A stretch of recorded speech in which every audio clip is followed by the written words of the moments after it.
Return of the dragon, director by Ashwath Marimuthu, music director Leon James. Star casting: Pradeep Ranganathan, Anupama Parameswaran, Kayadu Lohar, K S. Ravikumar, Gautham Vasudev Menon, Mysskin, VJ. Siddhu and Mariam George.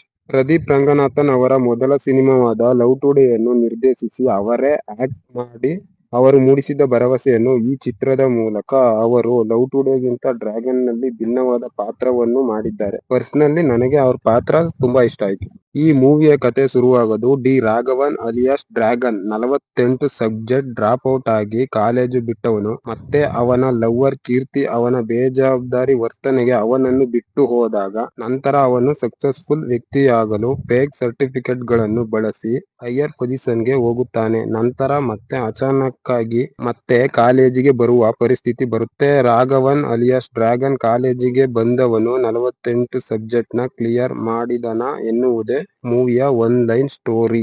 ಈ ಮೂವಿಯಲ್ಲಿ ಪ್ರದೀಪ್ ರಂಗನಾಥನ್ ನಾಯಕನಾಗಿ ಮತ್ತು ಅನುಪಮ ಪರಮೇಶ್ವರನ್ ನಾಯಕಿಯಾಗಿ acting ಚೆನ್ನಾಗಿ ಮೂಡಿಬಂದಿದೆ. ಮೂವಿಯ ಕತೆ: ರಾಘವನ್ ತಂದೆಯಾಗಿ ಆಕ್ಟ್ ಮಾಡಿರುವ ಮರಿಯಂ ಜಾರ್ಜ್ ಮಾಡಿರುವ ಪಾತ್ರವು ನನಗೆ ತುಂಬಾ ಇಷ್ಟವಾಯಿತು. ಒಬ್ಬ ತಂದೆ ಮಗನ ಪಾತ್ರ ಚೆನ್ನಾಗಿ ಬರೆದುಕೊಂಡಿದ್ದಾರೆ.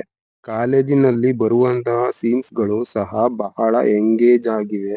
ಅಲ್ಲಲ್ಲಿ ಕತೆಗೆ ಟ್ವಿಸ್ಟ್ ಗಳಿವೆ. ಕಾಮಿಡಿ ಮೂವಿಗೆ ಅಲ್ಲಲ್ಲಿ ವರ್ಕ್ ಆಗಿದೆ. Technically movie, cinematography, screenplay, BGM, songs ಗಳು ಚೆನ್ನಾಗಿವೆ. ಒಟ್ಟಾರೆಯಾಗಿ ಮೂವಿನ ಎಲ್ಲ ವರ್ಗದ ಆಡಿಯನ್ಸ್ ನೋಡಬಹುದಾದಂತ ಮೂವಿಯಾಗಿದೆ.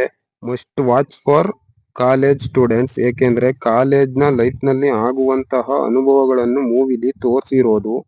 ಈ ಮೂವಿನ ನೋಡಬಹುದಾ ಅಂತ ಕೇಳಿದ್ರೆ ಎಲ್ಲರೂ ಫ್ಯಾಮಿಲಿ ಜೊತೆ ನೋಡಬಹುದಾದಂತ ಮೂವಿ. ಈ ಮೂವಿಗೆ ನನ್ನ ರೇಟಿಂಗ್ ಬಂದು 10ಗೆ 9.5. ಈ ಮೂವಿನ ಈಗಾಗ್ಲೇ ನೀವೇನಾದ್ರೂ ನೋಡಿದ್ರೆ ನಿಮಗೆ ಈ ಮೂವಿ ಬಗ್ಗೆ ನಿಮ್ಮ ಅನಿಸಿಕೆಗಳನ್ನು ಕಮೆಂಟ್ ಬಾಕ್ಸ್ ನಲ್ಲಿ ಕಮೆಂಟ್ ಮಾಡಿ, ಹಾಗೆ ಲೈಕ್ ಮಾಡಿ, ಶೇರ್ ಮಾಡಿ, ಚಾನಲ್ ನ ಸಬ್ಸ್ಕ್ರೈಬ್ ಮಾಡಿ, ಸಪೋರ್ಟ್ ಮಾಡಿ.